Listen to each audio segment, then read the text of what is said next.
What's up guys, Houndish here, and today we've got some Destiny 2 stuff to talk about. We have yet another financial report, this time indicating that DLC sales were pretty lackluster for Destiny 2. I'll talk about that in a moment. On top of this, we have some clarification about some of the things coming in the January 30th update. We're going to take a better look at the weapons available in next week's Iron Banner. We'll look at all the perks and stuff like that. And I wanted to give some opinions on the January 30th update briefly. Firstly, a couple of days ago, I spoke about a report from a company called and it predicted that Bungie would have a pretty difficult year and they're set to make a lot less money than anticipated. But we have yet another report, this time from a company called Superdata, and they specialize in games and interactive media intelligence. They're basically a market research company, and in December of 2017, Destiny 2 was the 7th most popular title on consoles. So that's only really a couple of months after release during a very busy time for video games, and they explain a big part of why this has happened. Destiny 2's new DLC release, Curse of Osiris, failed to make a significant impact on the game. MAU and digital revenue were generally flat month over month. So what does that mean? Well, essentially,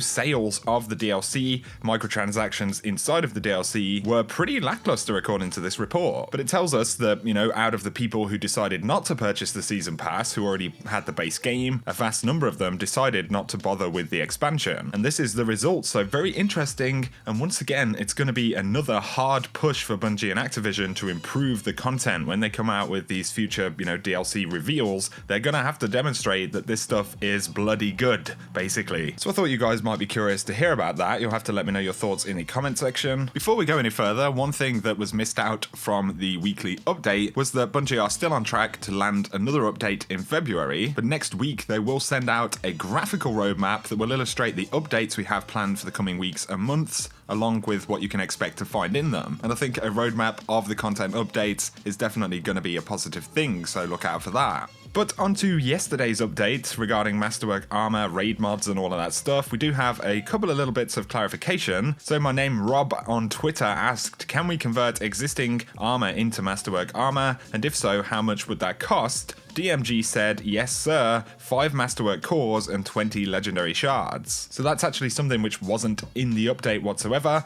Of course, when it comes to weapons, you have to use 10 Masterwork cores. So I'm really happy to hear that you'll only require 5 for armor pieces, as well as those legendary shards. Somebody did ask Deej, sandbox update, ? Deej said, work in progress, more details on that soon. I talked to Josh Hamrick about this earlier today. So he says more details on that soon. I really hope that in the next couple of weeks we can start to hear about some of the stuff they're actually working towards. My buddy Persona, who's also one of my kind Patreons, did ask Chris Barrett anything on the Prestige Eater release. Christopher Barrett said it's still coming. We'll discuss more details as soon as I can. So that's literally the only thing we've heard regarding the Prestige Eater of Worlds. For any of you guys wondering, it's still on the cards. Perhaps they'll look to do it once they've implemented these new raid rewards, but I really hope they do it soon. Up next though, we get a bit of a cryptic answer. Somebody said, might there be any talk of strike-specific loot? Christopher Barrett said maybe, and then he put a little kind of shushing emote right there. So obviously no direct answer about that. I would predict personally that they're going to be looking to add some kind of strike-specific loot inside of the next expansion for the game, and that's purely based on, the kind of replies we're getting here. Somebody said, will there be any changes to Trials of the Nine in the future?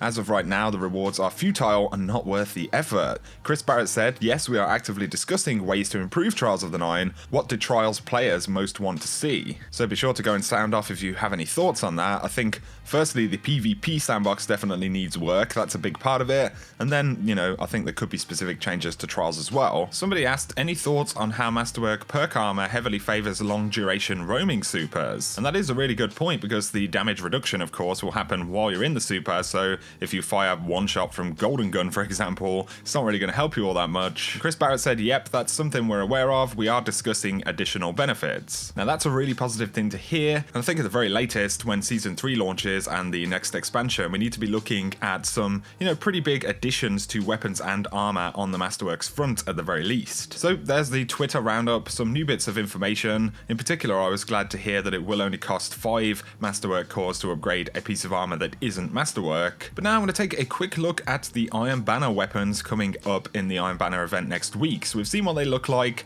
lots of reskins. That's something I keep seeing in the comment section. Absolutely true. Of course, these weapons do have the kind of ornamentation for the Iron Banner, but otherwise they are just base models we've seen in the past. It would be nice, I agree, to see more new stuff. But Criminal's Dagger, let's talk about the perks and the stats. It is a 110 rounds per minute, so it's aggressive frame, 92 impact points. It has armor piercing rounds as well as drop mag, and the final bonus or the trait is opening shot, improved accuracy and range on the opening shot of attack. The perks for this thing just don't get me all that excited, to be honest. We already had the steady hand, which is the Iron Banner hand cannon, in the same archetype, and I believe that's a better weapon, you know, based on the perks. I really wish they'd focus on bringing in some nice 140 round per minute hand cannons, the same as Better Devils, because Better Devils right now is pretty much the best of the best. Outside of randomly rolled perks, I don't think they're going to make a better hand cannon, to be honest, but I would still like to see some actually, you know, attempt to challenge it at the very least. But for the scout rifle Frostmire's Hex, this is a viced weapon, so it's viced rapid fire. It comes with high caliber rounds as well as extended mag, and then we have Dragonfly. So a little bit more of an interesting weapon. High cal, of course, is strong in PvE and PvP. Extended mag, you're going to get a ton of rounds, and Dragonfly is okay. I just wish that bonus was a bit stronger. For the shotgun, Gunner's Axe, this is a precision frame. Of course, it is the Soros model of shotgun. Middle column though, we have accurized rounds for longer distances, assault mag. We also have opening shot once again. These are of course slug round shotguns. For me, the Frostmire's Hex, the scout rifle, is probably the most interesting weapon looking at them right here. I agree though, the weapon models, the kind of reskins, it is getting a bit boring. We also have the Iron Pendragon ship, which I'll put on screen right now. So let me know your thoughts about the Iron Banner. Of course, there are all of the armor ornaments. Let me know if you're going to be grinding next week. Another thing worth mentioning, Bungie are running a Destiny 2 Rockstar Energy Crucible competition right now. So basically you can sign up for it on the website. The top 10 people in the leaderboard are eligible to win some pretty interesting stuff. The first place winner can win a Destiny 2 themed motorbike right there. Top 3 winners can win some Alienware PC peripherals, a gaming PC, and a gaming monitor. Obviously an attempt from Bungie to try and get people out and playing PvP right there. I think it's a cool idea and everything. Obviously the Crucible has its issues and all of that stuff. I think the other problem with this particular thing is that it looks like only top 10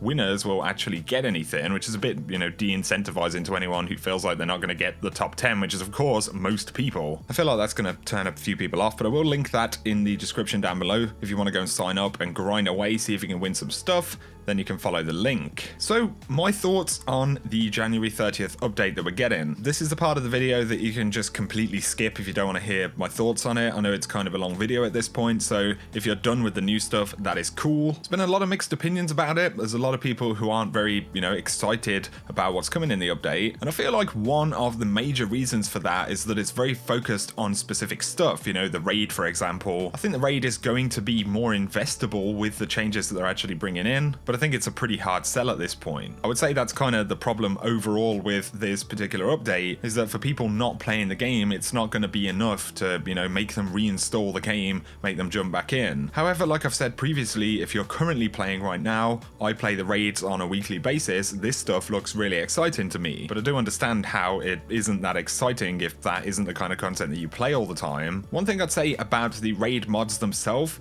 they look pretty good. They look like they're going to make the raid quite a bit more fun to play through. I really hope that these are a tip towards the kind of power changes that we'll see inside of the mods update, which is supposed to come next month. I think 25% bonus damage on solar subclasses in the raid, 20% increased damage after a melee kill. All of these things are really interesting. Again, the issue for a lot of people right now is that they are tied to the raid. They only work in the raid, so they don't make the rest of the game all that much more enticing. Like I said, hopefully this is a hint towards the kind of stuff they'll do in mods 2.0, but we'll have to see. Also, Masterwork armor, you know, it's just a beginning. Bungie are going to have to go a very long way to make the game feel like it's really investable, like you can tangibly become, you know, much more powerful by applying and hunting for the right types of stuff. There is also the randomization element of it that a lot of people miss from Destiny 1, and on top of the fact that other things in the sandbox and other major loot systems in the game aren't changing right now, I think that's the number one reason that there is so much mixed feedback about this update. For Bungie to get people people back, they're going to have to significantly change the game, package that up inside of an expansion which has a lot of very good content, and then go through the whole marketing cycle of a DLC. That's the only way I can really see them making the impression on the outside that the game is that much more worth playing now, you know? Overall, this is steps in the right direction, but the fixes that a lot of people want are going to require vast leaps in the right direction. So those are my thoughts, guys. It's been a bit of a long video, but as always, sound off in the comment section. Let me know your thoughts on any of the subjects in this video. If you have found it interesting, a like is very much appreciated. One final thing I wanted to shout out is Gamerlink. So Gamerlink is the #1 clan and LFG app. Destiny 2 is featured on the app, which you can get on iOS and Android. You can use it to find players, but more importantly, actually build a consistent team to, you know, complete stuff in the game, which is really cool. So be sure to check that out in the description below. Anyway, guys, thanks as always for watching. If you're new to the channel, feel free to hit that subscribe button if you want to keep up to date with the world of Destiny 2. I really appreciate your continued support around here, guys, and whatever you get up to, I hope you have an awesome day.